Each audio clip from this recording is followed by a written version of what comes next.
I am obsessed with this yarn. I'm loving this combination so much in terms of how it feels. Could not be more obsessed with it. It is exactly what I was trying to get. I'm not too worried about it not being like absolutely perfect. It stretches so much. This is absolutely not a US Men's 10 size sock. Oh my gosh. Oh my gosh.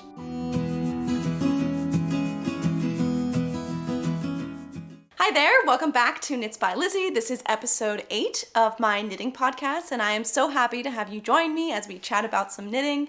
My name is Lizzy, and I'm a scientist from New Hampshire, and I love to knit in my free time, and so this is my channel that is all about knitting. And today I'm going to cover a half-finished object that I have, and also an update on the Georgetown Henley that I was working on, and I also have a new cast-on that I talked about last time, which is the Holly sweater by Pernille Larsen, which I am so excited to talk about. I kind of want to just like skip to the end to chat about that, but I'm going to give you guys some updates on my previous WIPs first. So if any of that interests you, I invite you to grab a project or a warm drink and hang out with us as we chat about some knitting. So first, I am just going to cover really quickly what I'm wearing. This is the Arctic Light sweater by Veronica Lindberg, and I knit a size medium in Brava Recycle, and I ended up having a garment that was more like a size extra small instead of a medium, or size small, between an extra small and a small instead of a medium, because my gauge was so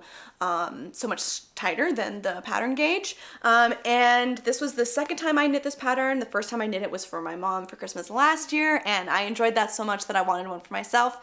And so by the time that I was knitting this one, I kind of flew through the charts because I had already learned how to do each of the cables before, and my favorite one is this this twisty motif.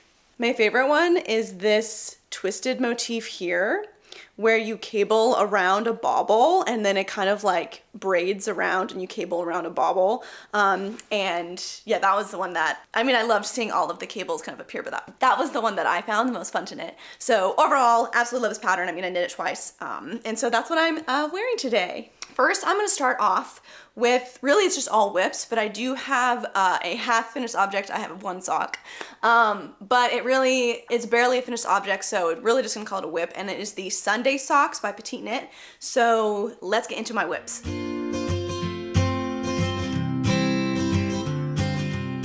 All right, so here it is, and this is again, the Sunday Sock by Petite Knit. This is a DK weight 2x2 rib sock that you knit a super long leg for so that you can fold down the cuff, and they're really just cozy and obviously a fairly quick knit because it is a DK weight sock.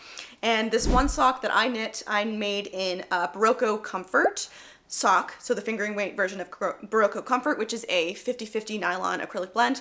And I held it double because these are DK weight socks, and I used 3mm needles, and that's I think where I went wrong. So I've knit this one sock, and my intention is that these are gonna be a Christmas gift for my brother, who has a shoe size of around a US Men's 10. And my boyfriend's shoe size is a US Men's 11, and so that's fairly close to what my brother's is, so I can kind of use my boyfriend's foot to figure out whether these are gonna fit or not, and these don't fit. So the pattern calls for 4mm, and I was just thinking, I'm a loose knitter, so I'm just gonna go down to 3mm and it will be fine, and I don't need a check gauge. And those are, very classic famous last words. And I think I mentioned in my last podcast that I was like, oh, I'm kind of having to like pull the yarn a lot, and it feels like pretty tight.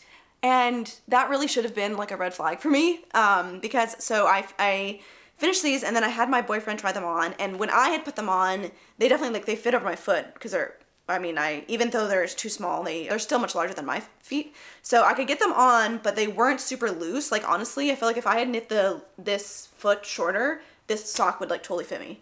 And my boyfriend could get them on his feet, but I had to, like, I just told him, like, you know, like, stick your foot out, you're gonna be my foot model, I'm gonna put this sock on you. And I was like trying to pull these over his foot, and because the 2x2 rib like stretches so much, I could get them on. But it reminded me of that scene in Disney's Cinderella where the stepsisters are trying to put on the glass slipper and like shoving their feet in there. So this is absolutely not a US men's 10 size sock. So I think, you know, moral of the story, of course, is that you need to check gauge, and that I need to check gauge. And yeah, so my plan, revisiting these, I didn't cast on the second one because after I finished the first one and it wasn't fitting, I kind of got a little, like, lost a little bit of steam on these, got a little discouraged, even though, like, it's super quick to knit. So my plan is just to cast on, I think I'll probably cast on the second largest size for these, even though, so the pattern is all in women's sizes, but I did the calculation of, in women's sizes, what is a US men's 10, and then use that to pick the size. But I still think with the 4mm needles, my gauge probably still is gonna be, my gauge might be a tiny bit looser. So the gauge in this pattern is 20 stitches, 20 or 21 stitches for 4 inches. And my gauge, I checked it, so my stockinette, on the bottom, my stockinette gauge is 26 stitches per 4 inches. So I was like so off, so much tighter. So I think going up to 4mm is gonna fix it. 4mm needles is going to fix it. I think I'm gonna do size, the second to largest size. For these, I cast on, for the second to largest size, just for the leg, and then I went up for the foot. But I think when I'm actually knitting on the way that I'm supposed to, I think this will be fine going just a second to large size. And then they will be the kind of like really loose, cozy fitting type of sock that I'm going for, where it's almost like a slipper. It's just like a house sock to keep you warm. My brother does a lot of computer work, you know, from home. And so my thought was that these would be good socks to wear like around the house, like when you're just like on the computer. So I'm gonna have to knit 3 socks for this present. So I'm gonna frog this, and I think because I'll be knitting the same size, this amount of yarn should still work for the next size up. I'll just end up getting a bigger sock with the same amount of yarn because my gauge will be looser. That's how it works, right? So yeah, I think I'll frog this and then reuse the yarn again for redo this for a sock, and then we'll be good. So that is the update on my Sunday socks by Petite Knit. Okay, so next up, I'm gonna give you an update on my Georgetown Henley, which is by Allison Griffith, that I'm knitting for my stepdad for Christmas. And I'm knitting this on 4mm needles using Brava Recycle. And I'm using 2 colors from them. I'm using Carl and Rayanne, so a black and a gray. Because the pattern calls for 2 colors, even though it's not stranded color work, you do 1 row in 1 color and then another row in another color. And this is a bottom up sweater, and I'm knitting size 3 for him. He has a 95 centimeter bust. And I believe I'm about done with the body. So I was pretty close to being done with the body during the last podcast. I didn't move up the progress keeper, so I need to do that. So this is where we're at right now. Yeah, like I said, I think I'm about done on the body now. This sweater has 2x2 ribbing at the bottom and also on the cuffs, and 2x2 ribbing on the kind of the button placket for the Henley part. And then it's knit in this sort of textured pattern with 2 colors, which is making a really cool fabric that I really, really like. And it's very, very, very stretchy. It's made up of a bunch of like knits and purls. And so it's kind of, it's not ribbing, but it's kind of like ribbing in the fact that like it stretches so much. And so I'm really not worried about this not fitting him, because even if this is like on the tighter side, it can stretch. I feel like this would probably be at least 1.5 times stretched when it is not stretched. And like obviously I don't want it to have to stretch around his body, but I don't think that's gonna happen. So I'm very confident about the circumference fit on this, but I am not as confident about the length. So I have knit this body to be about 17 inches from the cast on edge, and that is a little bit shorter than what the pattern calls for. And I'm debating stopping there because, one, I think that the fabric is gonna loosen a little bit when I wash it based off of what happened with this sweater, which is knit in the same yarn but in a different color. So this is Brava Recycle also, but I believe this is Maple, the color Maple. It's like a brownish gray. And this, it didn't like grow a ton. It grew like a little bit and soft and like loosened up. And so I think that I might get a tiny bit of length when I wash it. And then the second thing is that every time I update my mom about the progress of the sweater, she reminds me that my stepdad has a shorter torso in proportion to his body. So I think that going a little bit shorter than what the pattern calls for might give me like the perfect fit for my stepdad. So I think I'm gonna pause on the body there. And I've actually already cast on the sleeves because it's knit bottom up. Again, this is my first time doing a bottom up sweater. You just knit the sleeves separately and then attach them, so you can kind of, like, obviously I could have started the sleeve at any time because they're knit totally separately. So I've got the sleeve here, and I think it looks kind of funny. Obviously I'm like knitting this way up. I've been using all of my Wee Ones stitch markers that I got at Rhinebeck. Maybe I can zoom in a little bit for you guys. There we go. Using all my Wee One stitch markers as my beginning of round that I got at Rhinebeck because they're so cute. So as I said, this is the sleeve that I'm knitting bottom up, and so I cast on the cuff and then knit the 2x2 ribbing, and then I've been working on the body of the sleeve and doing increases on the way up instead of course, when you're doing top down, you go decreases, and so now I'm doing increases on the way up. But I have found it to be like absolutely impossible to read kind of like back in my previous knitting where my increase was to know when my next increase will be and how many increases I've done. And so I've added just some stitch markers here to notify myself when I've done an increase. And so every time I do an increase, I just attach a stitch marker like directly to that stitch. And so then I think it'll be really easy for me to say, okay, I've done 1, 2, 3, 4, 5, whatever. And then I can go to the number of increases.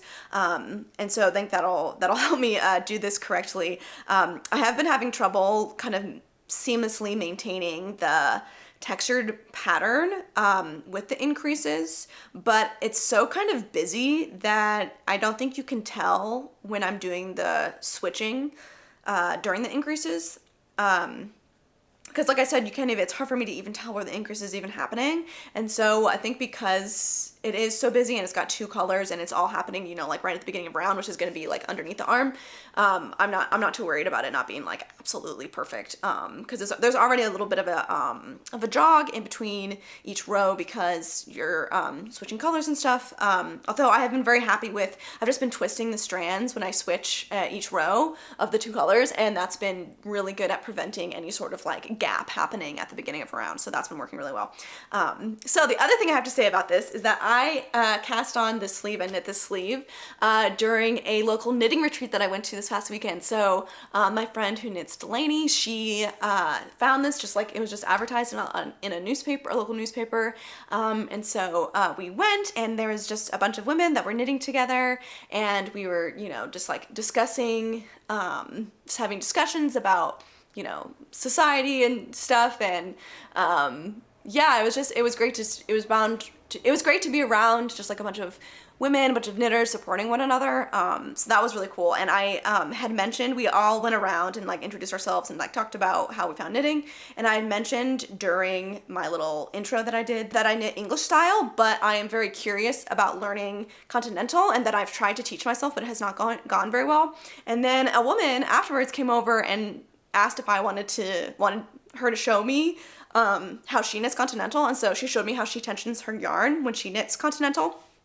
And so I tried her way of wrapping the round around her left hand, and it was the first time I've actually been able to tension yarn with my left hand in order to knit continental.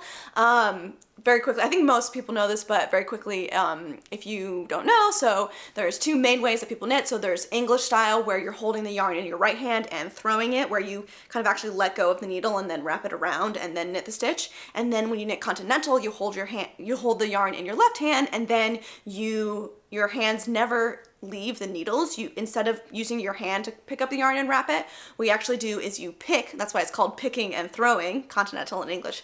You use the needle to kind of like scoop up the yarn instead. And so everyone says that continental is much faster than English because you're never having to actually like let go of the needles and have like a kind of a pause step in order to wrap the yarn around. You can just like pick up the next stitch with your needle.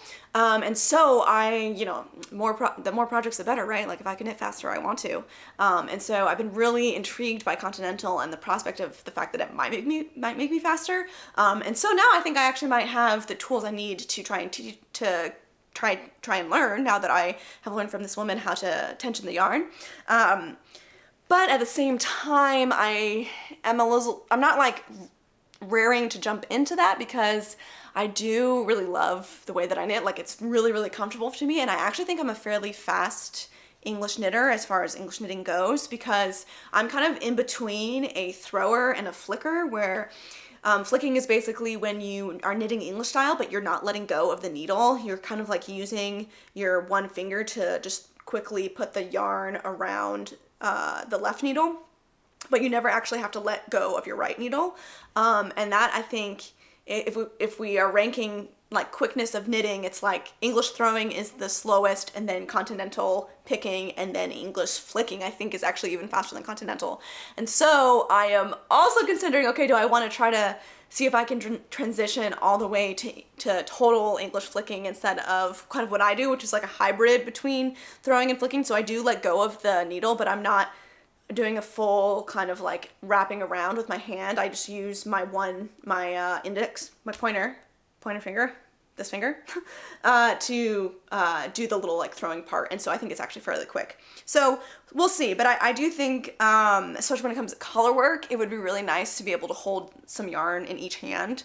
It would just make things a lot smoother, and I really want to, coming up in 2025, I really want to do a lot of colorwork knitting.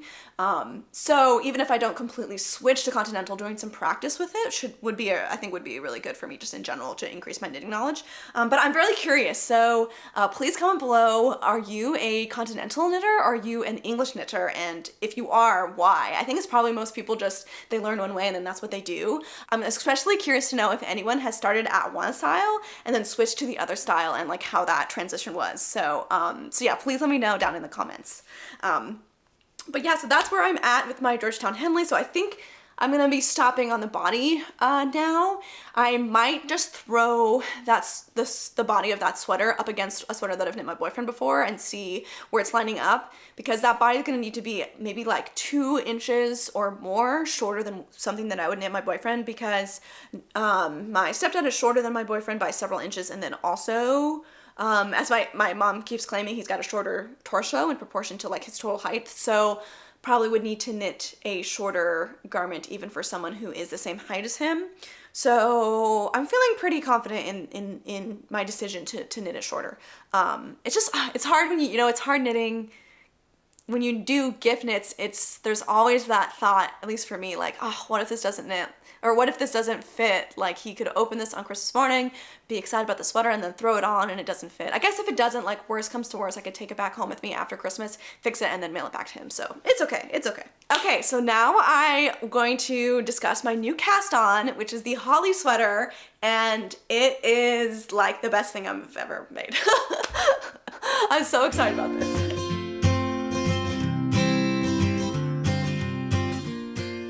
Okay, so my new cast on is the Holly sweater by Pernille Larsen, and she is the designer, and I think the maybe the CEO, like the main person behind Knitting for Olive.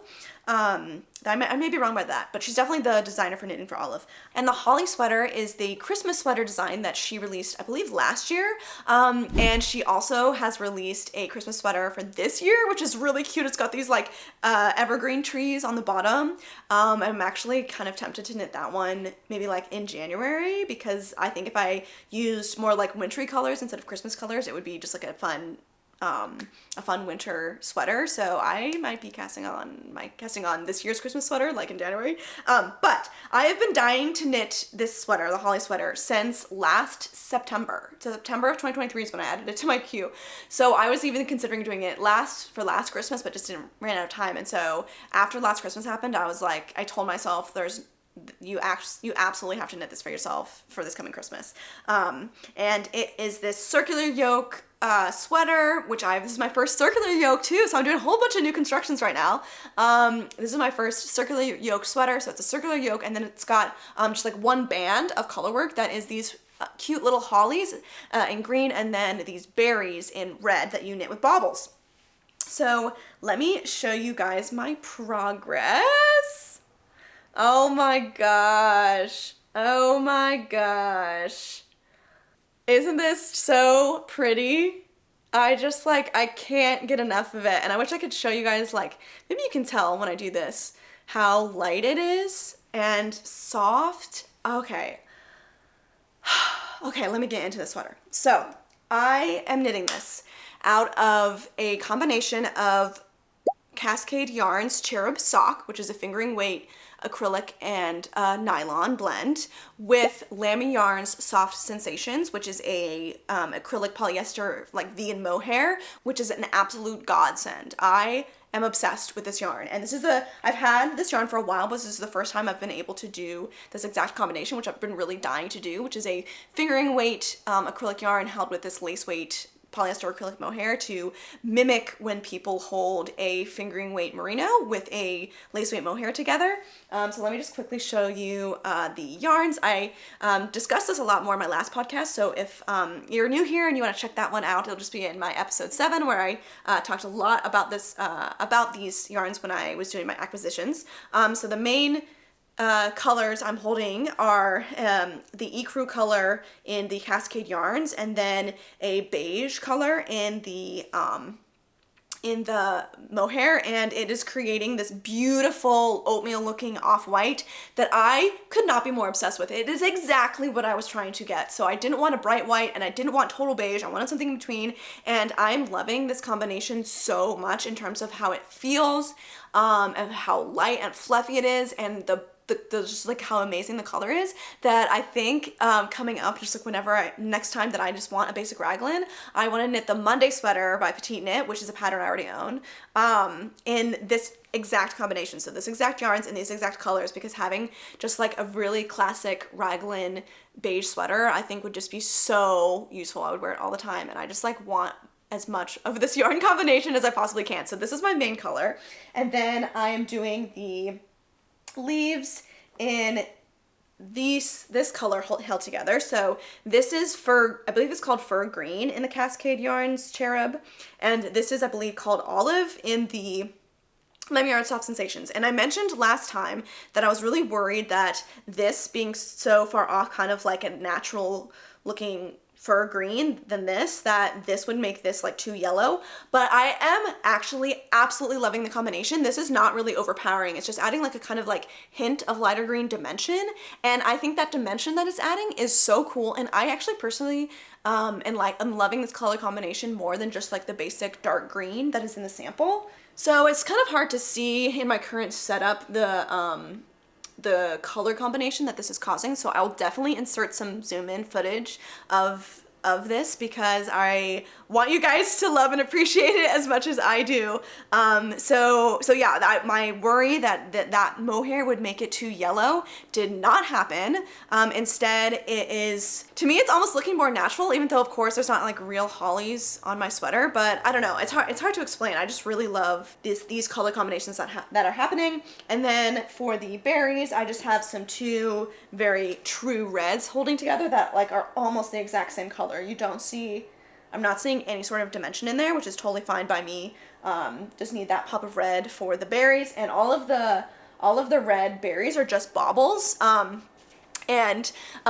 will just tease a little bit that the way that she has you introduce the baubles into the color work makes it super duper clean, like they just pop out of nowhere. And so I am not gonna give away how she does that, but I think it's super duper cool, and totally, when designers add those little touches, it's just so amazing, and you can tell that they really like spend a lot of time designing the sweater and making it at like, you know, the best that it could possibly be. And so I highly recommend this sweater, and that's just like one example of how great this sweater is that you know, I'm learning a lot about color work in doing this, and I think that if I had another, I don't know what other situation they would come up where I was doing color work baubles, but I think I'm going to implement the way that she's introducing the baubles. I'm going to implement it the next time I have to do baubles, whenever that might be in different colors. Might be kind of rare, but if that does ever happen, I think I'm going to use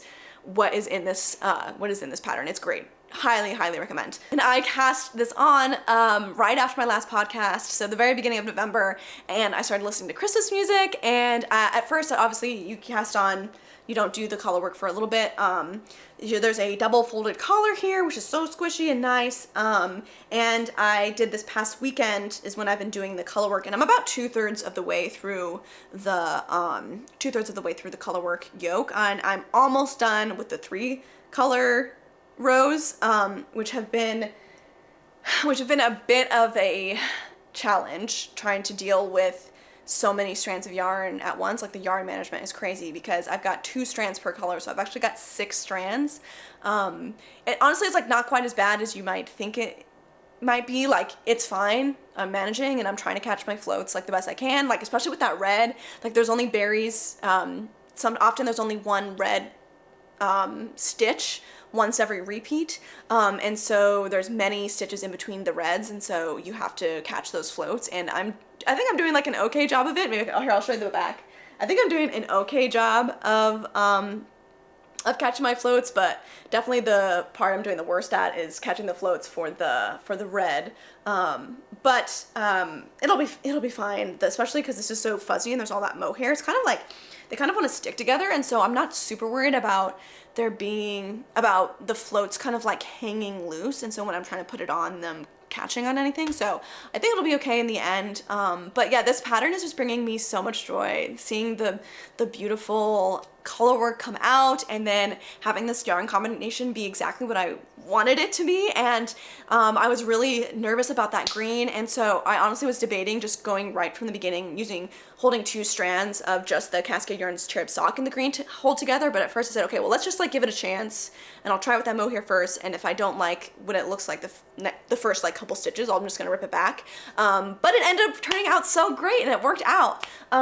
So I couldn't be happier, and I really am having to like stop myself from just totally monogamously knitting on this, but I really need to just like slowly chip away at the gift knits, so this last week of December I'm not like freaking out.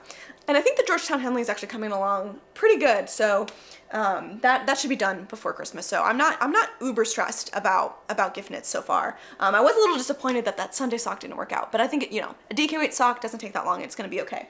But this is like definitely grabbing my attention, and I just can't wait to knit like absolutely everything in this yarn combination. So you guys are gonna get sick of hearing about this yarn, because I know, like, I already have yarn in this exact combination for a April cardigan. So I've got a gray, and then a gray Cascade Yarn Cherub Sock and a black mohair that I'm gonna hold together for an April cardigan by Petite Knit to knit with this yarn combination. And then now that I've seen what the white and the beige held together looks like, I'm probably gonna order more of those colors to make just like a basic raglan at some point. So there's definitely gonna be lots of this coming up, because I'm not gonna be able to help myself, and I'm gonna become the best customer of the company that sells this mohair, because I just want everything. I just want it all.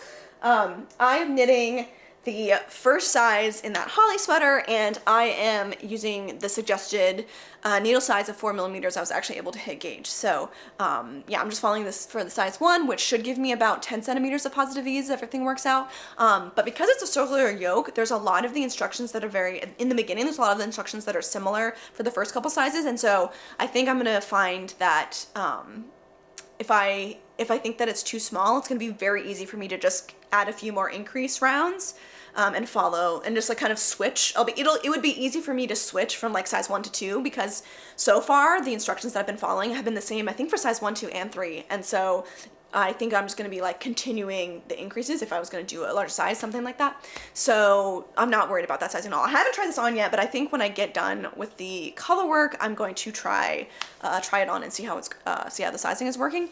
Oh, I did go up a needle size for the color work. So I am knitting 4mm on the rest of the body and everything, but doing 4.5mm for the color work, because I already found out when I knit my porcelain sweater that my colorwork tension is definitely tighter than normal, because I mean, you have all those floats kind of like pulling at each other, which like prevents it from stretching and being looser. So I went up a needle size to keep the tension, or to keep the gauge similar between the non-color work and the color work. And so far I think it's working fine. I don't see any sort of like pulling in the color work parts.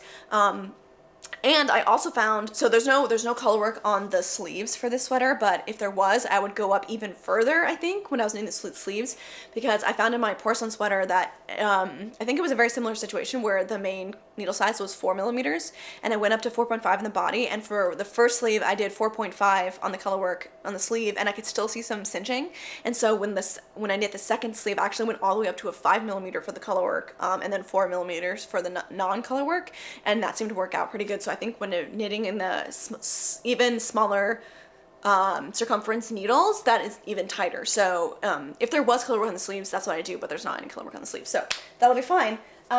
So my upcoming plans is to finish a pair of Sunday socks, definitely by the next podcast, I think. I know I said that last time, but I think really by the next podcast now. I'm gonna have a pair of Sunday socks done, and then I will probably either cast on another pair, because I think I'm gonna knit one for my dad too, or I might cast on a colorwork cowl that I'm planning on knitting for my stepmom. I think I'm gonna do one of Andrea Mallory's cowls. She's got several really fun colorwork cowls. Maybe I'll end up doing that because I will be, like, within the next, like, day, probably, maybe even this evening, I'll be able to finish the colorwork on the holly sweater, and then it's just, you know, you're just, like, knitting the rest of the sweater. So yeah, I think that might happen, and then I'm just gonna be kind of in the background tinkering away at that Georgetown Henley, and working on those sleeves. Those sleeves might become my, like, take with me knitting because they are so small. I think that they would be the good size to just throw in the bag, and then whenever you've got like 2 minutes to do a round, you could do a round. So those are my plans for my upcoming knitting. In terms of this channel, some upcoming plans are, I believe I'm going to be filming a yarn stash tour this weekend, so that should be coming up. I think it's gonna be the video after this one, and then probably another podcast after that. I also have been toying with the idea of making a video about the colorwork patterns that I'm thinking of knitting, so that's probably going to be more like a winter plans video and colorwork patterns video in one, because I'll probably go over more colorwork sweaters than I could possibly knit in this winter, but many of them are going to be ones that I'm going to want to knit, so stay tuned for that as well. And then obviously every week or 2 weeks there'll be podcast episodes, and so if you are interested in those sorts of content, please subscribe to this channel. And then also, if you enjoyed this video and knitting with me, please like this video. It helps it reach more people just like you. And I think with that, I'll send lots of big hugs to everyone, and I'll see you next time.